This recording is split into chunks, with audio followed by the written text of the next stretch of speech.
Welcome back to another Kerbal Space Program video. In this video, I will be recreating a well-known rocket. It is known as the Delta IV Heavy.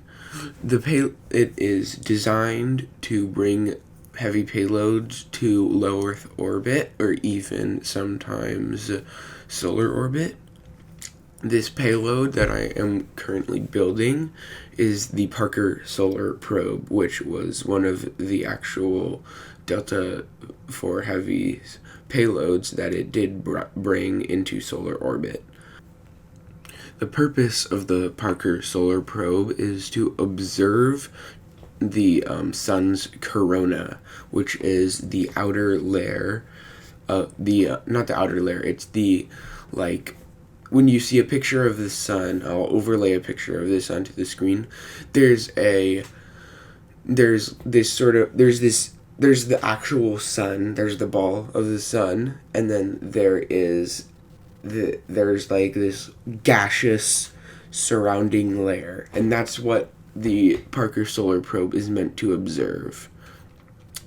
The Parker Solar Probe has also a heat shield on the front, because if it comes too close to the sun, it may indeed damage some of its equipment. So it has folding solar panels that go in line behind the heat shield, and then also it has all of its components go behind the heat shield. In addition, it does have a magnometer boom, which we do indeed have in Kerbal Space Program for us.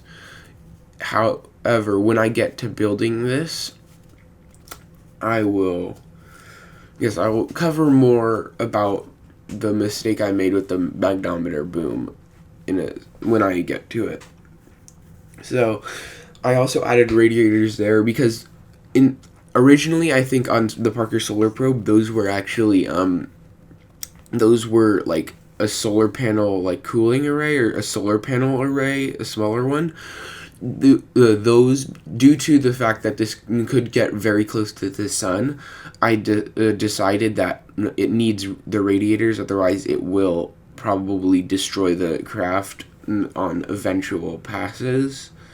Because once it loses all the ablator on the heat shield, it will not have any more, it won't have enough protection from the sun because it will just keep on absorbing heat until it blows up. So if you have the two radiators, it won't continue to absorb heat.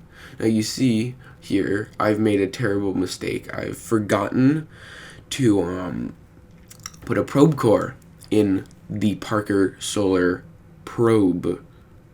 So it's a big oopsie. Now I'm gonna go in. Yeah, that's the magnometer boom. I'm building my own custom magnometer boom. It's going to be just a piston, but then I add on the magnometer boom below it. So this is going to be extremely long. The Parker Solar Probe has a magnometer boom, and so when I'm in flight, I sadly forgot to use this in the time of recording, and I don't think, and there was no and also, fine, I won't spoil it, but trust me, it didn't really use it. In addition, on my probes, I love to do designs where I have like 6 or 8 way symmetry or 4-way symmetry with those communicatrons, that like the communicatron 16s, I think they are. That is what I do a lot with my probes, just because it looks like some sort of structural scaffold or something, but it also serves the purpose that each and every individual one adds to the overall antenna rating, which will give it a farther reach for a signal. Now I am building the fairing that encapsulates our Parker Solar Probe, and so I'm tried to go with the actual color scheme that the Delta IV Heavy has. It was annoying, to say the least, to try to get there, but in the end, I did get there.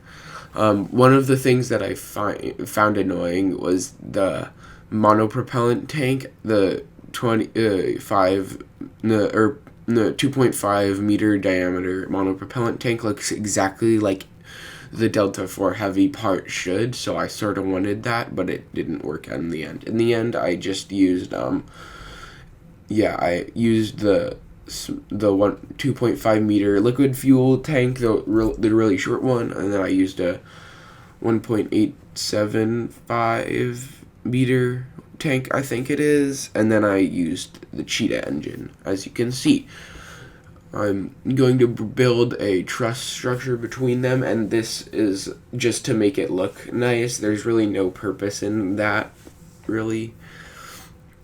Now, yes, we've got most of the Delta 4 Heavy. We now are going to build its boosters, we're building the core stage, which I will copy and paste onto the sides. And now this got me very infuriated because, overlay a picture onto the screen of the Delta 4 Heavy, it looks a very specific way, and I wanted it to look that way because the whole point of a recreation is to make it look the same. Now I'm just checking to make sure it looks good, and just adding the final touch, the 3 giant engines at the bottom. And now here are our structural struts, and I think we're good to go. Oh yeah, you also may have seen, I changed the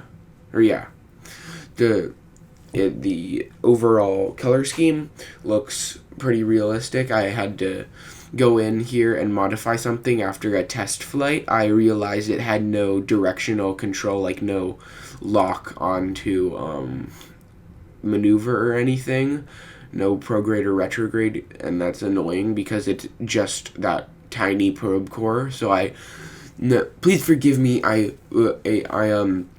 clipped in a fly-by-wire communications hub, or whatever it's called. Yeah, the fly-by-wire something. Avionics hub, I think it is. And left the point out just so onto the launch. Okay, you can see our beautiful Delta 4 Heavy on the launch pad. This is one of my more favorite launches. This is one of my more favorite launches. It looks, just with the lighting, on the rocket, the orange just looks very vibrant, and I think I really like that. And in addition to the three engine plumes. Now I'm just rocketing through the atmosphere. So I've jettisoned the 2 side stages, and now we are coasting up into orbit. Usually when I want to stay on target and I don't have big reaction wheels for a craft, I'll fire like a very, very, very low thrust maneuvering thruster, or not maneuvering thruster, just of the main engines, I'll fire a large thing. I deorbited that main core stage. That's why I burned retrograde at the last bit. But I burn a slight bit with the main engines, and that gives, if they're gimbaled, and that gives it enough steerage power to just coast until it's almost there. And then once it's almost there, I can burn with reckless abandon. Now, pretty much what I did, I just plotted an escape course that put me as close to the sun with my periapsis as possible, and because that's what I think. Feel like I really should have actually thought about or researched what its actual trajectory was. Now, sorry about the big umbrella antenna. or not antenna, communications dish that is really supposed, in real life, that is a, what is it? It's one of those, it's a, what are those? The ones that point directly at the, or like directly at their source. They're like, okay, whatever. It's one of those ones. It's a big white dish, but it's not as big as our umbrella friend here. Now, earlier in my Dress Canyon Resort and Spaceport videos, I've mentioned a glitch. I've found the fix to that glitch, although it still happens. This is me deploying the magnometer boom, and that is the only time I will deploy it, because I forgot about it, because I was getting tired at the end of recording this, because I had been working on this for all day, just testing it and researching it, and yeah. And I didn't want to go back on to Kerbal Space Program in the morning and just record a clip that's going to be badly cut into the video and is just like 3 seconds long of me like deploying the magnometer boom. There's no point. Yeah. So sadly, we get nowhere near enough to the sun to burn off any of our ablator. Like, I mean, that's sort of good, because I don't want it to be burning up, and you can easily see the sun's corona, which is our like spicy little ring there, but yeah, here, yeah, that's the mission. Hope you enjoyed this video. Please like and subscribe if you haven't already. It means a lot, and thank you for watching. So, goodbye!